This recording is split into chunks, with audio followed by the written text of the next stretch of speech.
앞에서도 말씀드렸지만 까다로운 아이가 있어요. 특히 까다로운 아이들. 그런 아이들은 부모님들이 버릇을 갖춘다고 생각하시지 마시고 빨리빨리 반응을 해주시면 됩니다. 충족을 해주시면 되죠. 그래서 아이들이 너무 빛에 대해서 예민하면 방을 좀 어둡게 해준다든지, 또 이게 뭐 기저귀나 이런 것들이 젖어 있으면 또 그걸 해결해 준다든지, 또 몸에 이런 옷이나 이런 것들에 대한 자극이 있으면 그걸 좀 풀어준다든지, 이런 식으로 해결해 주시면 되고, 또 이때 그 부모 같은 경우는, 또 엄마 같은 경우는 산후우울증이 많이 오는 시기입니다. 그래서 사실은 세로토닌이 떨어지면서 산후우울증이 오게 되는데요. 엄마도 많이 지쳐 있다라고 하는 거죠. 그래서 사실은 이때는 아빠든 아니면 친구든 또 친척이든 또 조부모든 이렇게 좀 필요하면, 지치면 도움을 청하는 것이 상당히 필요하겠습니다. 이제 만 2개월이 되면 아이들은 이제 수면이 서서히 정착이 됩니다. 그래서 이때부터 수면 훈련을 조금 시키기 시작을 하셔야 돼요, 부모에서는. 그래서 이때부터 아이들은 이제 낮에는 좀 재미있게 놀는 시간, 밝게 해주고, 밤에는 조금 어둡게 해주고, 시원하게 해주고, 이런 것들을 패턴을 자꾸 말해주면 한 4개월 정도 때는 정착이 되게 되겠습니다. 그래서 어떻든 간에 이 시기 아이들은 반응을 잘해주는 것이 필요하다라는 걸 아시면 되겠고요. 그 다음에 이제 4개월이 되면 일단 아까 말씀드렸다시피 수면이 정착이 됩니다. 수면 정착뿐만 아니라 먹는 시간, 노는 시간, 이런 것들이 상당히 루틴화 되거든요. 목욕하는 시간. 그래서 이거를 루틴화 시켜가지고 아이가 거기에 따르도록 하면 상당히 울음이나 이런 것들이 상당히 줄어들 수 있다라고 하는 거죠. 루틴을 해주고. 또 6개월 정도가 되면 이게 손을 좀 마음대로 쓸 수 있기 때문에 스스로 달랠 수가 있어요. 말하자면 스스로 위안이 되죠. 대표적인 게 손빨기 같은 것들이죠. 그래서 스스로를 위안할 수 있는 시기가 됩니다. 그래서 자기 감정이 어느 정도 그런 것들을 통해서 위안이 된다는 거죠. 그래서 부모님들이 이제 놀이개조 꼭지 같은 것들을 갖다가 하시는 것을 사실은 거부하시는 경우가 많은데, 사실은 놀이개조 꼭지가 문제가 되지 않습니다. 사실 부모님들은 놀이개조 꼭지나 손을 빨면 구강 구조나 손가락에 문제가 있을 거라고 생각이 되는데, 사실 구강 구조는 어차피 이게 영구치가 아니기 때문에 4세 이후에 빨면 문제가 돼도 그 이전에 빨면 상당히 문제가 별로 되지 않습니다. 그리고 빠는 정도로 해가지고 뭐 손에 구조적인 문제가 생기거나 그러지는 않으니까요. 사실은 아이도 위로가 필요하거든요, 개인적인. 그래서 손가락 빠는 거나 아니면 놀이개조 꼭지를 사용하는 것은 아이의 그 정서를 위해서는 도움이 되는 거니까 그것을 적극적으로 사용할 필요가 있다라고 하는 거죠. 그 다음에 이제 9개월부터, 그러니까 자기 조절은 6개월부터 시작하고요. 정식의 훈육은 9개월부터 하시는 겁니다. 왜 9개월부터 하느냐? 우선은 9개월이 되면 아이들은 이제 작업 기억이 발달을 하기 때문에 부모의 행동을 따라한다든지 부모에 대해서 상호작용, 이런 것들이 상당히 잘 이루어집니다. 그래서 부모가 아니다, 아니요라고 얘기한 거에 대해서는 안 하려고 노력을 하기도 하고요.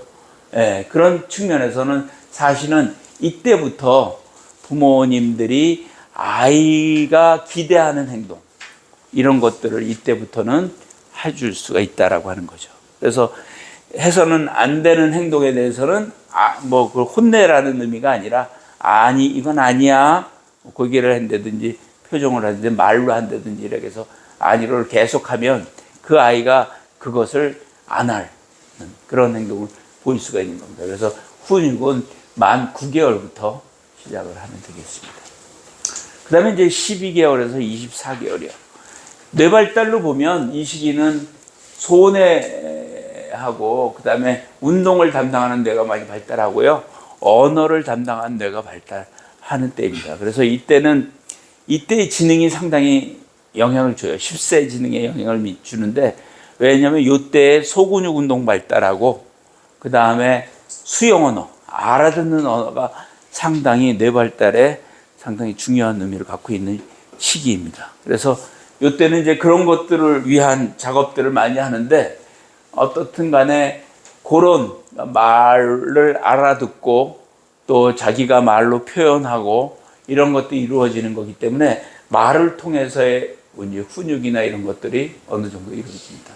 또 하나 이제 중요한 거는 요 시기에 이제 대소변 가리기가 이제 시작이 된다라고 하는 거죠. 요즘 아이들은 옛날에는 사실 그 대소변 가리기를 이제 훈련식으로 해서 거기에 대한 거부감도 많고, 물론 이제 그 덕분에 좀 빨리 가리기는 하는데, 요즘은 좀 자연스럽게 대소변 가리기를 해주는 폭이어서 사실은 뭐 36개월, 48개월이 돼도 대소변 가리지 못하는 아이들이 사실 많습니다. 실제적으로. 근데 어떻든 기준상으로는 네, 5세까지 소변을 가리지 못한 만 5세입니다 하면은 그때는 우리가 관리를 좀 해줘야 되죠. 약물 치료나 어떤 행동 치료로. 하지만 그 전까지는 못 가려도 사실 문제가 되지 않는다. 그러니까 너무 강압적으로 할 필요는 없지만, 어떻든 간에 아이들이 앞에서도 말씀을 드렸지만 18개월이 되면 3시간 정도 아이들이 소변을 참을 수 있기 때문에 한 20개월 때부터는 이제 아기 병기를 가지고 해주면 되죠. 그리고 이때부터는 이제 언어가 발달을 하기 때문에 뭐 소변 마렵다, 기저귀, 뭐 이런 그런 표현, 대소변 가리와 관련된 포럼 같은 것들을 주게 되고요. 이때 아이들 중에서는 이제 자기의 충족을 갖다 자위를 통해서 하는 경우도 있습니다. 그래서 뭐 누워서 이제 배를 하는 식으로 한다든지, 아니면, 근데 이 자위 행위에 대해서는 이 시기는 자기 충족이 하는 손빨기나 같은 그런 것들로 생각을 하셔야 돼요. 그래서 그것을 못하게 하거나 그것에 대해서 부정적인 얘기를 하거나 하는 것들은 바람직하지 않습니다. 그래서 그런 경우는 그냥 못 본 척 하고요. 다만 뭐 이 시기는 다른 아이들하고 이제 접촉하고 이런 때는 아니기 때문에 다른 사람은 공개된 장소에서 하는 것만은 좀 제한을 할 필요가 있지만, 그 외에 대해서는, 자유 행동에 대해서는 그렇게 할 필요는 없다라고 하는 거고요. 또 이제 잘 먹지 않는 이런 것들이 문제가 됩니다. 그래서 이제 요 시기에 이제 부모님들의 버릇을 해주는 것 중에 하나는, 아이들이 동영상이나 혹은 텔레비전을 보면서 먹게 하는 경우가 많아요. 그러면 어떨까요?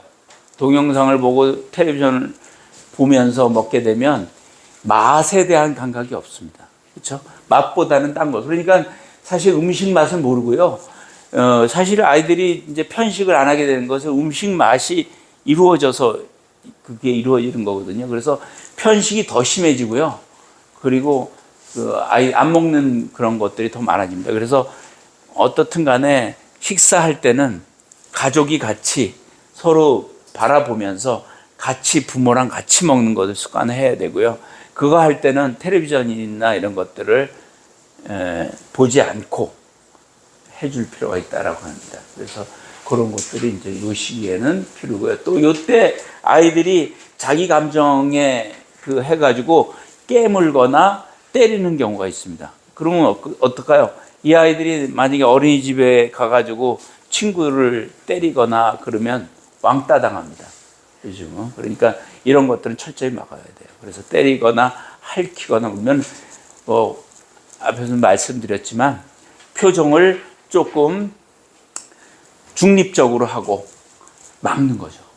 그리고 야단치거나 감정적으로 아예 타격을 주거나 그럴 필요는 없고 그냥 막기만 하세요. 그러면 서서히 없어집니다. 그런 행동들은.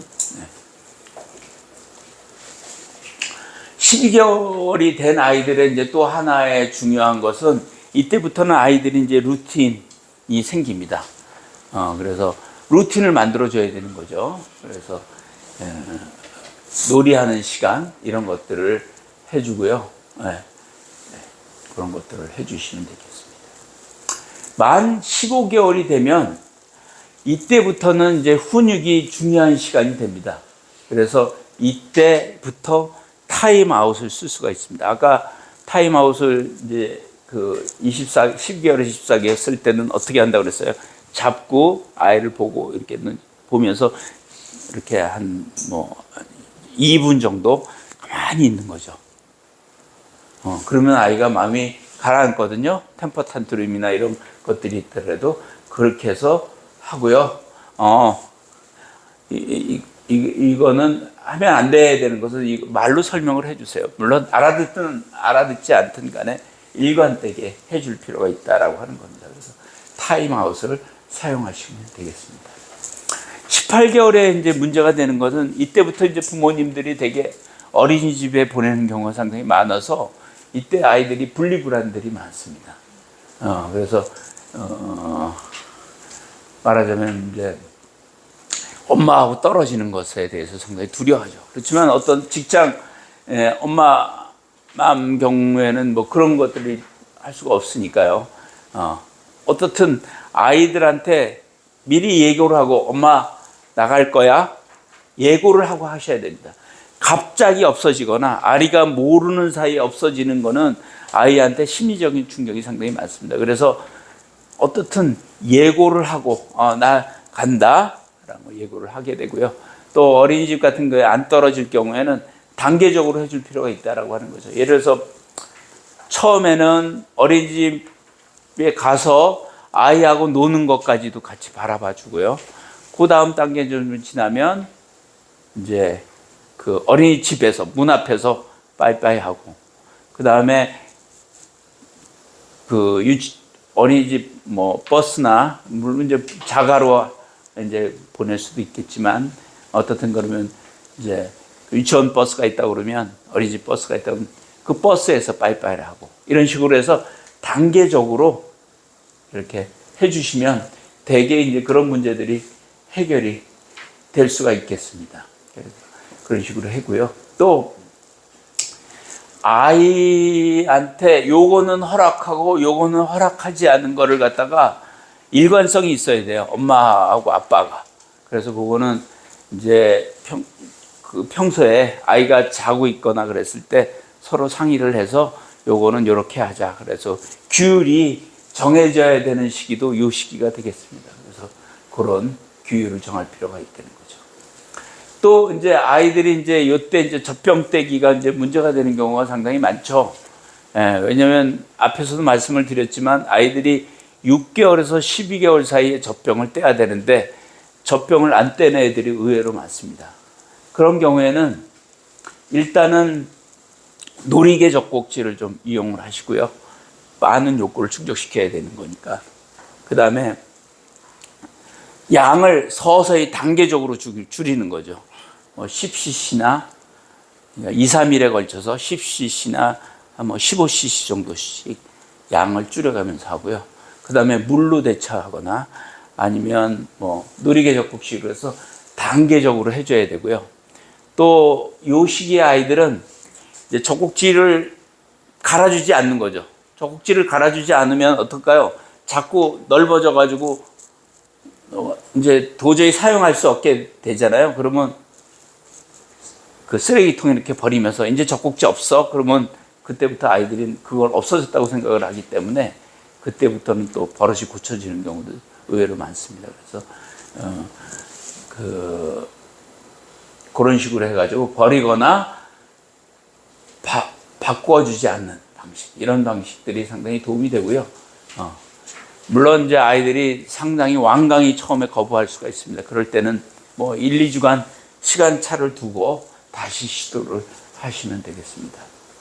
안 먹는 아이가 상당히 문제가 되죠. 그래서 어떻든 간에 아이들은 지저분하게 먹고 그리고 또 그런 것들을 통해서 아이들은 또 만지고 이런 것들을 통해서 느끼는 거니까요. 그런 것들은 인정을 해줄 필요가 있어요. 그러니까 아이를 먹을 때 시끄럽고 또 지저분하고 이런 데 많이 흘리고 이런 거다라고 일단 생각을 하셔야 되고요. 그 다음에 물론 간식도 좀 줄여야 되겠죠. 그렇게 하고 어떻든 같이 부모님이 같이 먹을 필요가 있고, 처음에는 아이들이 구역질을 하고 싫어하는 음식이 있습니다. 아이들 선호하는 것들이 있어. 그리고 아이들은 낯선 음식이라고 하는 것은, 미각이라고 하는 건 학습하는 거예요. 그래서 아이들이 낯선 음식을 싫어합니다, 사실은. 그래서 그 적응하는 시간이 필요하다는 거죠. 그게 보통 2주에서 4주 정도 필요하거든요. 그때까지 아이들은 그런 난리를 치더라도 자꾸 시도하셔야 된다는 거죠. 시도하면 낯선 음식도 결국 먹게 된다라고 하는 거죠. 그래서 먹는 동안 뭐 달래주거나 음악을 들려주거나 또 재미있게 해주거나 이런 것들은 좋은데, 텔레비전을 보거나 이런 식으로 해가지고 맛을 못 느끼게 하는 것은 바람직하지 않다라고 하는 거죠. 그리고 어떻든 이때부터 아이들한테 식탁 예절을 가르쳐 줄 필요가 있습니다. 식탁 예절이라는 게 딴 게 아니죠. 같이 앉아서 같이 잘 먹는 거죠. 같이 먹는 습관. 그러니까 식사할 때 꼭 가족이 다 같이 먹는 이런 것들을 좀 해주는 것이 필요하고요.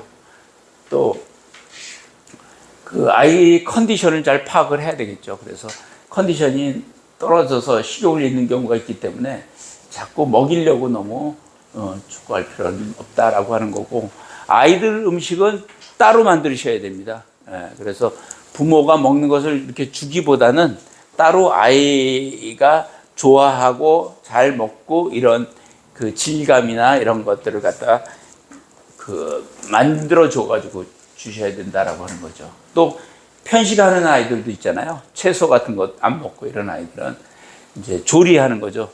부드럽게 조리하는 것에 맞춰서 또 색깔, 또 좋아하는 음식하고 섞는 거, 대표적인 게 뭐 볶음밥 같은 것들이죠. 이런 식으로 하고, 어떻든 아이들이 새로운 음식에 대해서는 시간이 많이 걸린다. 그러니까 그거를 단계적으로 시간을 가지고 해주시면 해결이 됩니다. 대소변, 이제 소변 가리기를 못하는 경우가 있는 거죠. 이럴 경우에 가장 대소변 가리기 훈련의 가장 중요한 초점은 뭐냐면, 부모가 시범을 보여주는 게 중요합니다. 우선 그래서 아기 병기를 이제 갖다 주고 부모가 시범을 보여주고, 또 필요하면 인형한테 말하자면 소변 보는 거 이런 것들을 시키게 이런 것들을 하면 대개는 도움을 많이 해결이 될 수 있습니다. 핥히는 거 뭐 하지 말라고 그랬죠, 그렇죠? 그래서 사실은 딱 맞고 조금 아까 3분 말씀을 드렸는데, 조금 3분 동안 좀 가만히 있으면 아이의 감정이 가라앉습니다. 그러면 핥히는 행동을 그다음부터 안 하거든요. 물론 다음에 또 할 수 있죠, 할 때는. 그렇지만 그때도 또 딱 맞고, 하지 못하게 딱 맞고 한 3분 동안 좀 아이를 관찰하고 기다려주면 되게 해주고요. 또 아이들이 사실은 이 바깥놀이가 부족하거나 그래도 사실 무는 행동들이 상당히 많습니다. 그리고 물지 않고 잘 있을 때 칭찬해주고 이런 것들이 이제 도움을 줄 수가 있다라고 하는 거죠. 이제 아이가 그 연령이 이제 돌 이후가 되면 감정이 사실 문제가 됩니다. 감정 조절이 문제가 되는 거죠. 그래서 감정이라고 하는 것은 사실은 이 편도체라고 하는 부위에서 이제 관리를 하게 되는데, 편도체가 이제 감정이 폭발하는 겁니다. 그리고 저기 초록색 있잖아요. 저기는 긍정적인 감정을 담당하는 해마입니다. 긍정적인 기억을 담당하는 해마죠. 그래서 사실은 아이들한테 긍정적인 기억을 갖게 하는 게 상당히 중요한데, 문제는 뭐냐면 이 편도체에서 기억된 것은 상당히 오래 가고요. 그 다음에 해마에서 기억된 것은 상당히 짧고 약합니다. 그러니까 어떻게 해요? 한번 아이가 트라우마를 받으면 그거는 질기고 오래 가요. 반면에 긍정적인 경험은 짧습니다. 그래서 우리가 아이가 한번 심하게 야단을 치면 편도체에서 기억을 하고, 엄마가 칭찬을 하면 해마에서 기억을 하기 때문에 한 번 야단을 친 다음에 한 번 칭찬을 하면 해결이 안 돼요, 구조상. 그래서 우리가 1대7이라고 얘기를 합니다. 그러니까 나쁜 기억이 있으면 좋은 기억으로 바꾸려면 7번의 경험이 필요하다는 거죠. 예를 들어서 어떤 아이가 수영장에서 물에 빠진 경험이 있잖아요. 그런 아이가 초등학교 되면 당연히 수영을 못 하겠죠. 그러면 그런 아이를 갖다가 수영을 잘하게 하는 방법은 뭘까요? 정신건강학과에서 하는 방법이 있습니다. 그것은 뭐냐면 긍정적인 기억을 7번 이상 해주는 거예요.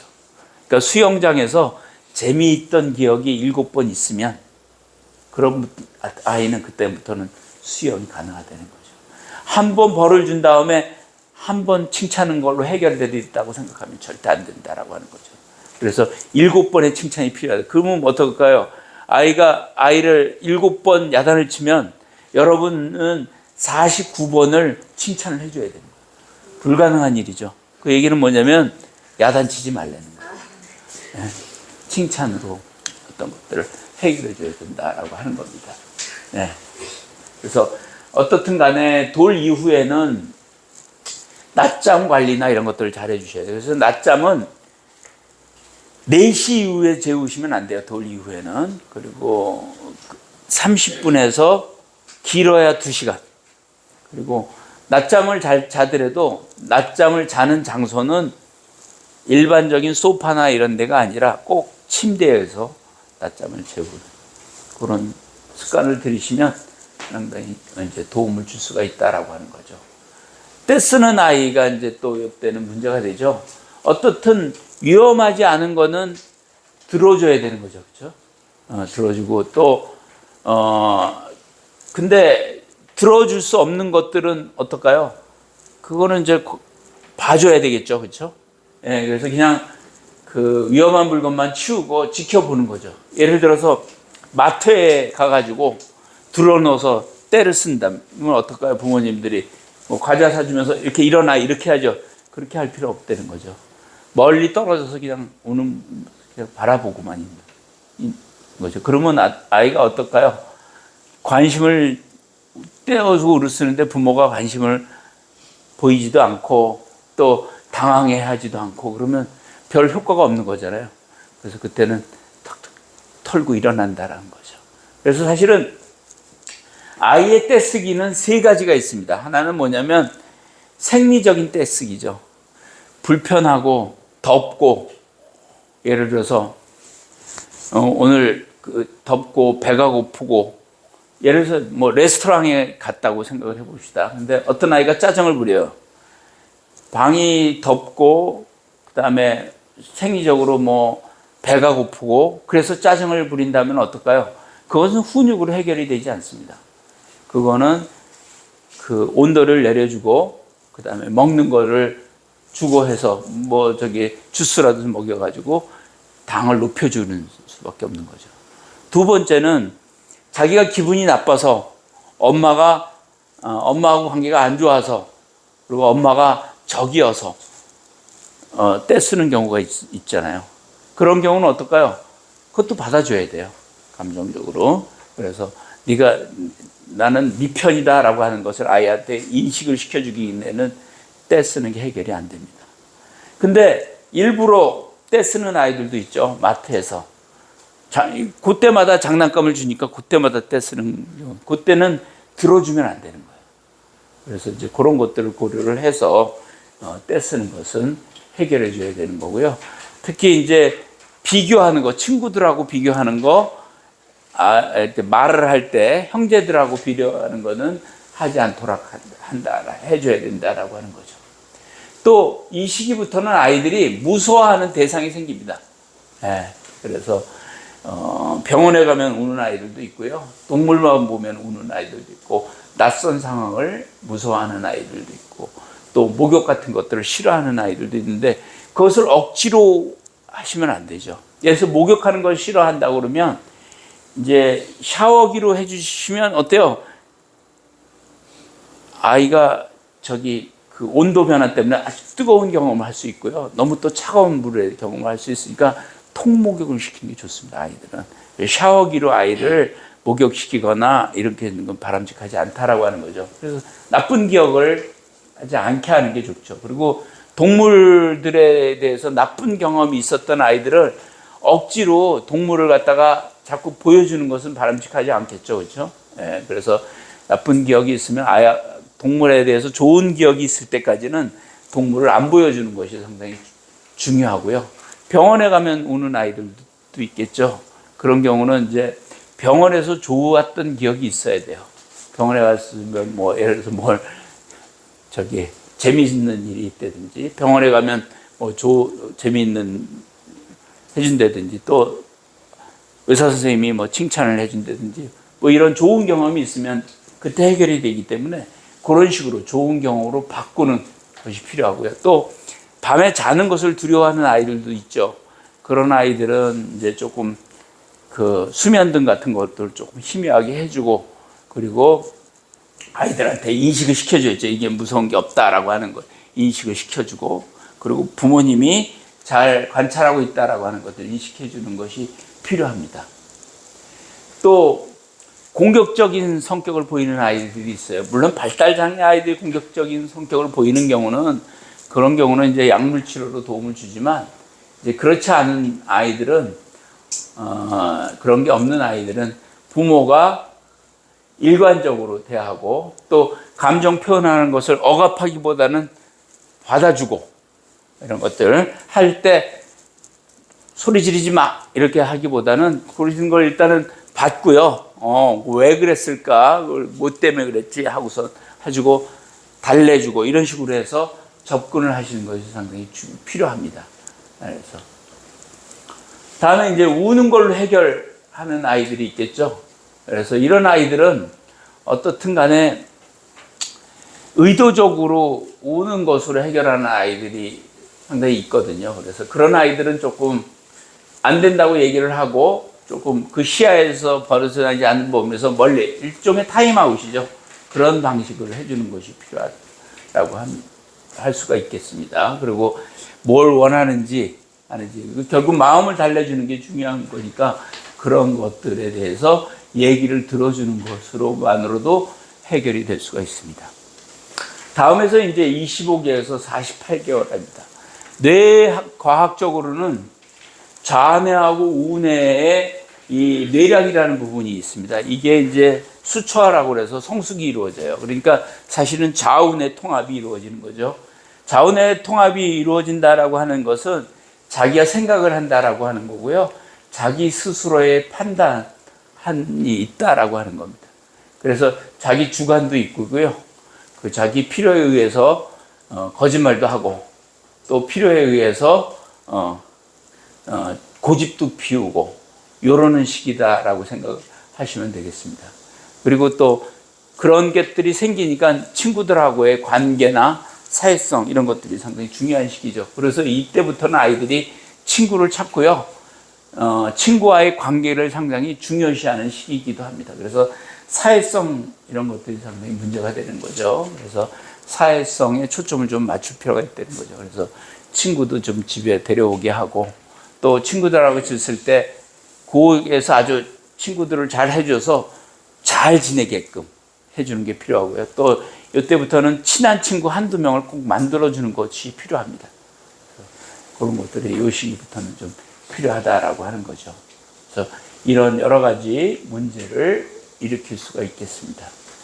이때부터 아이들은 이제 만 24개월이 되면 기질이 생겨요. 어떤 기질이 생기냐면 충동형과 숙고형의 아이들이 생깁니다. 숙고형이라는 건 햄릿 같은 거죠. 생각을 많이 하는 애들이고, 그 다음에 충동형 아이들은 돈키호테 같은 아이들, 그런 기질을 구분할 수 있어요. 그래서 그런 아이들마다 그 스타일에 맞는 훈육이 필요하다는 거죠. 그래서 사실은 숙고형 아이들한테는 말을 잘해주고 이렇게 하자라고 지시하고 계획하고 미리 준비하고 그러면 해결이 됩니다. 하지만 이런 충동형 아이는 그런 게 아니라 기분이 좋고 좋아하는 것을 해야 되고, 이런 거거든요. 그러면 아이한테 흥미와 재미를 느끼는 것을, 환경을 만들어줘서 훈육을 해야 되는 거예요. 그 둘을 구분하는 방법은 어떻게 하냐면, 어린이집에서 아이들이 장난감을 가지고 놀게 했을 때 아이들이 바로 장난감 들어가서 막 놀다가 한 2, 3분 만에 나오는 애들이 있어요. 그런 아이들은 충동형이에요. 그 다음에 숙고형 아이들은 뭐냐면 다른 아이들이 노는 걸 이렇게 유심하게 봐요. 그러다가 한 뭐 5분이나 10분 후에 들어가서 자기가 뭐 성도 쌓고 좀 오랫동안 노는 거죠. 30분 이상 노는 아이들. 요런 숙고형 아이들입니다. 그러니까 요런 아이들이 요때 이제 나타나기 시작하거든요. 그러면 거기에 맞춰서 아이들을 스타일을 거기에 맞는 훈육을 할 필요가 있다라고 하는 거죠. 그래서 아이들이 충동형인지 숙고형인지를 잘 보셔야 되고요. 그리고 이 충동형 아이들은 칭찬하는 것이 상당히 중요합니다. 그래서 무언 걸 잘했을 때 자꾸 칭찬해주고 붙어주고 기분 좋게 해주고 이런 식으로 훈육을 할 필요가 있고요. 그 다음에 숙고형 아이들은 약속하고 계획하고 이런 것들을 지키게끔 하면 또 그게 또 훈육이 될 수가 있다라고 하는 겁니다. 그래서 이제 30개월이 되면 이제 아이들이 사회성이 발달하게 되는 거죠. 그래서 아이들한테 같이 지내는 것들을 가르쳐 줘야 돼요. 그래서 친구랑 만났을 때 안녕하고 인사하는 거, 그리고 자기 소개하는 거, 차례 지키는 거, 이런 것들을 하나하나 깨알 만큼 이렇게 세부적으로 역할놀이를 하셔야 돼요, 집에서. 차례 지키는 남한테 주는 거, 양보하는 거, 필요하면 또 양보할 수도 있으니까요. 그런 것들을 하는 것을, 그리고 인사하는 거, 반갑다고 웃어주는 거, 이런 것들을 하나하나 훈련을 시킬 필요가 있습니다, 이때는.